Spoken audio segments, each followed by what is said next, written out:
So, this is how it starts. Not with a coaching announcement or an official press conference, but with whispers, rumors, and shockwaves rippling through locker room hallways and executive suites. Caitlin Clark, the biggest rookie star the WNBA has ever seen, didn't just walk into the Fever organization quietly. She came with presence, gravity, and a demand to reshape everything around her. And now, behind closed doors, we're learning that she may have dropped a bombshell so massive that it triggered an organizational earthquake.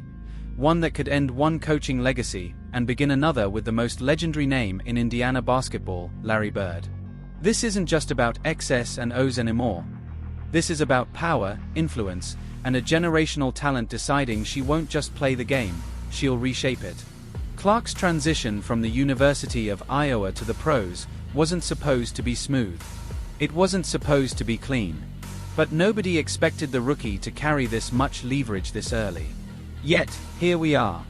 And according to insiders, a revelation Caitlin made in a private meeting may have forced the Fever to confront the one thing every franchise fears: misalignment at the top. Let's get one thing straight. Christy Sides is still the head coach of the Indiana Fever, but her seat is burning hot, and not because of poor performance on paper. It's because of what's been happening behind the curtain. The body language, the timeouts, the mid-game miscommunications. You don't need to be a lip reader to see it. There's tension, disagreement, and misfire after misfire when it comes to using the most electrifying player in the league.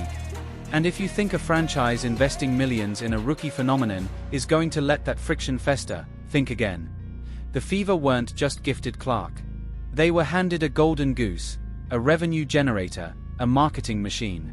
And when she speaks, they don't just listen, they panic. Because what Caitlin wants, this organization now needs. And when she allegedly revealed that she didn't feel empowered within the current system, that wasn't just a red flag. That was DEFCON 1. A rookie barely through her first season expressing dissatisfaction. In most teams, that's a footnote. But in Indiana right now, that's a declaration of war. Here's where it gets wild. Larry Bird. That name isn't floating around by accident. It's not a rogue rumor. It's deliberate. It's strategic. It's the organization testing the waters. Could the man who helped define basketball in Indiana come back? Not to an NBA sideline, but to the WNBA hardwood? It sounds crazy until you realize how serious the Fevers are about keeping Caitlin happy. This isn't just about winning. This is about keeping the entire league's spotlight fixed firmly on Indiana. Bird hasn't coached in the WNBA. But let's be real, he doesn't need to. His Larry freaking Bird, three-time NBA champion, Hall of Famer, and executive mastermind who took the Indiana Pacers to the NBA Finals and rebuilt rosters from scratch. When he walks into a gym, people listen. Players follow. The media drools. Sponsors line up. And if you're the Indiana Fever and you have a chance to bring that into your franchise, you at least take the call. People will say it's a publicity stunt. That it's gimmicky. That women's basketball needs women coaches. But here's the truth. It's about results. It's about trust. And if Caitlin Clark doesn't feel like she's in a system built for her strengths, then it doesn't matter what your resume says. Because every missed opportunity, every misused possession, every game where she's stuck in a corner while the offense sputters, that's millions in viewership, ticket sales, and merchandise slipping away. Don't forget, Clark didn't come from a rigid system. At Iowa, she was the sun. The offense revolved around her. She had freedom. Control. Her coach, Lisa Bluder, gave her the keys and got out of the way. That's what Clark thrives in. But now she's adjusting to the pro level, where schemes are tighter, possessions are slower, and trust is earned, not given. That's fine for most rookies. But Clark isn't most rookies. She's a brand. A business. And businesses don't wait to flourish. They demand their conditions. Now, observers have been watching those sideline exchanges between Clark and Sides. The lack of eye contact. The hurried instructions. The occasional flashes of visible frustration. And the media, they are already spinning it. Is it discomfort? Is it disrespect? Is it just rookie growing pains? The team insists everything is fine. But when you see Clark shaking her head during a timeout or walking away without a word, it doesn't take a genius to know something is off. And that's where Bird becomes more than just a name. He becomes a solution, a stabilizer, a symbol. And bringing him in wouldn't just be about coaching. It would be about trust, leadership, and culture. It would be a declaration that Indiana is going all in on Caitlin Clark. That they are building a dynasty around her, not just squeezing out wins in year one. And if they are willing to break the mold to keep their star shining, this move wouldn't just send shockwaves through the WNBA. It would redefine how franchises think about coaching altogether. Lines would be shattered. Experience prerequisites rewritten. If Bird steps in and succeeds, every other franchise will suddenly be asking, what legends can we bring in? It wouldn't just be a Fever story. It would be a league story. A culture story. A statement that women's sports are ready for big names, bold moves, and unprecedented ambition. But let's not get ahead of ourselves. There's still a team playing games. There's still a locker room managing egos. And there's still a coach, Christy Sides, holding the clipboard. The question now is, how long does she have? Because in professional sports, the second a front office even entertains replacements, the countdown starts. The moment your star player says she's not thriving, the clock is ticking. And for Clark, this is more than basketball. It's legacy. She didn't come to the WNBA to blend in. She came to dominate. To change the game. And if she feels she's not being coached the way she was born to be, she's going to speak up. And the Fever, they are going to act. Because at the end of the day, this isn't just about wins. It's about the future of a franchise and a league hanging on the words of a 22-year-old phenom who just might be rewriting the rules of professional women's basketball forever. And this is where it all starts to unravel, or evolve, depending on how you look at it. Because while the Fever's PR team may insist everything is business as usual, the basketball world knows better. You don't just whisper the name Larry Bird unless you're preparing for a seismic shift. You don't float a name that powerful unless pressure is building behind the scenes. And that pressure is coming from the top, from ownership, from sponsors, and from Clark herself. Everyone wants the same thing: results, relevance, and revolution. The Fever aren't just fighting for wins. They are fighting to stay in the spotlight. For years, this franchise was irrelevant, lost in the shadows of bigger markets and louder rosters. But Clark changed everything. She turned Indiana into the epicenter of women's basketball. Overnight, ticket sales exploded. National broadcasts lined up. Suddenly, a team that once struggled to attract cameras couldn't keep media out of their practices. And with that kind of exposure comes a new level of scrutiny. On the players, the front office, and especially the coaching. Every decision now feels like it's made under a microscope. Every substitution, every timeout, every post-game interview becomes a headline.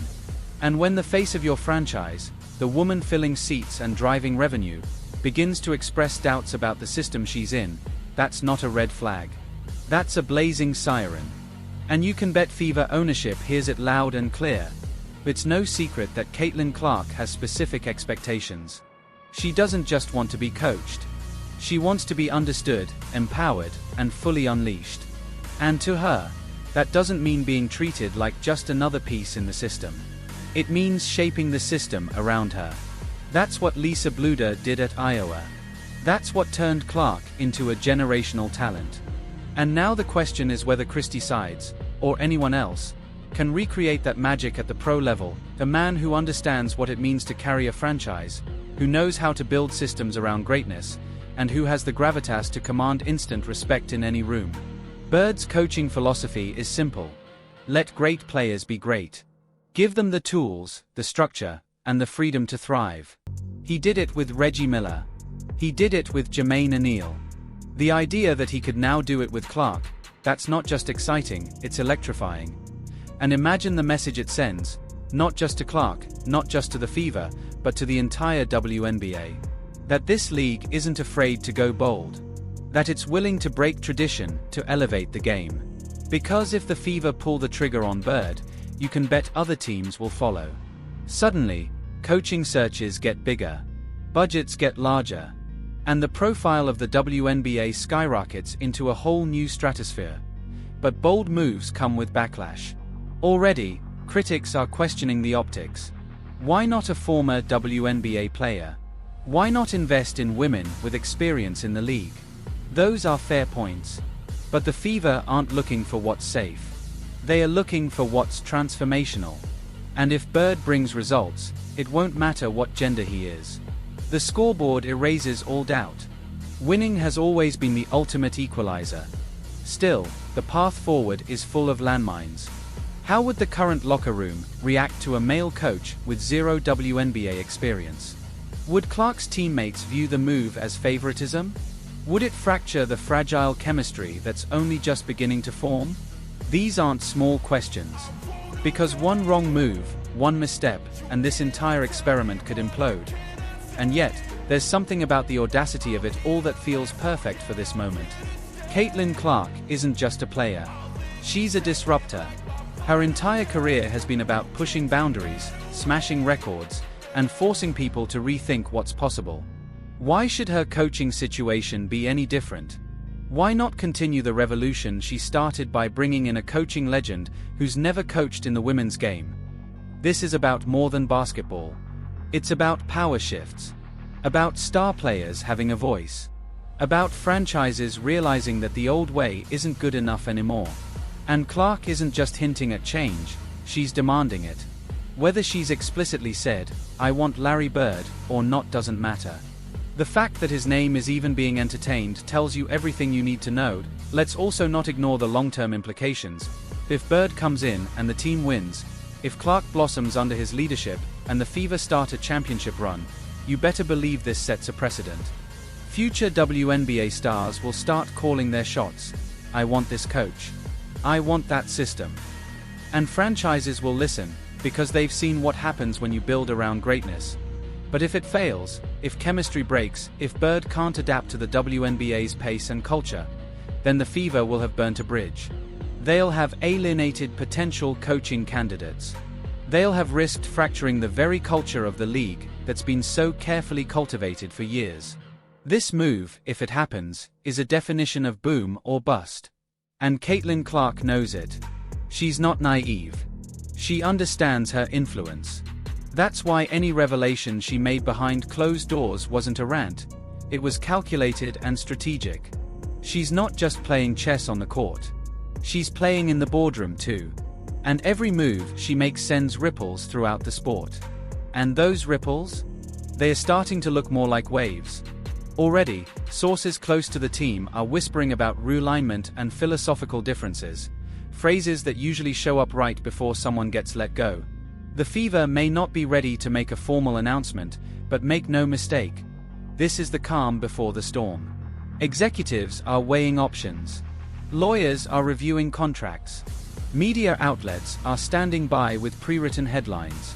The entire league can feel it coming. If you're Christie Sides, you have to be feeling the heat.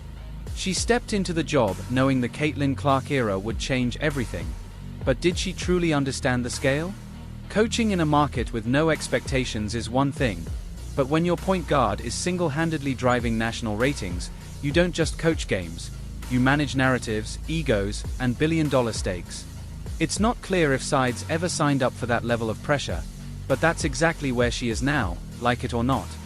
Meanwhile, Larry Bird continues to be the ghost in the room. He hasn't said a word publicly, no interviews, no comments. But that silence speaks volumes. In basketball, when legends don't shut down rumors, they tend to be true. Bird knows better than anyone how to handle media speculation. If he had no interest in coaching the Fever, one statement would shut the whole thing down. But there's nothing. Just silence. Just a possibility. And that possibility is intoxicating. Fans are already designing mock jerseys with Bird on the back. Talk shows are dissecting what his offensive system might look like with Clark as a centerpiece. YouTube channels are creating theoretical rotations, game plans, and even highlight edits, imagining what this dream pairing could produce. The hype train has already left the station. And if the Fever don't act fast, they risk losing control of the story entirely. Because let's be honest, this is the WNBA's golden moment. Caitlin Clark isn't just a player. She's a movement. She's drawing fans who never cared before. She's converting skeptics into believers. And if there's one thing this league can't afford, it's for her to feel stifled, underused, or mismanaged. The wrong coaching choice could send shockwaves, not just through Indiana, but through every marketing campaign, sponsorship deal, and national broadcast lineup connected to her. That's why the Bird conversation, as surreal as it sounds, makes perfect sense. This isn't just a basketball decision. It's a business decision. It's about momentum. About making a statement that the Fever aren't just along for the ride. They are driving the future of women's basketball. And what better way to do that than by merging one of the game's most legendary minds with its most electric new star? But the stakes couldn't be higher. If Bird comes in and fails to connect with the locker room, it could fracture the team beyond repair. If players feel sidelined or dismissed, you're dealing with morale issues, chemistry breakdowns, and media blowback that won't go away. For every fan excited by the headlines, there are players watching closely, wondering what this all means. Then there's the league office. WNBA executives are undoubtedly monitoring this closely. They've never faced a scenario where a single player could tip the balance of power inside a franchise. The idea that a rookie could influence coaching hires would have been laughed at 5 years ago. Today, it's reality. Depending on how it's handled, it could either usher in a new era of player-empowered leadership or send franchises spiraling into chaos, trying to appease superstars at all costs.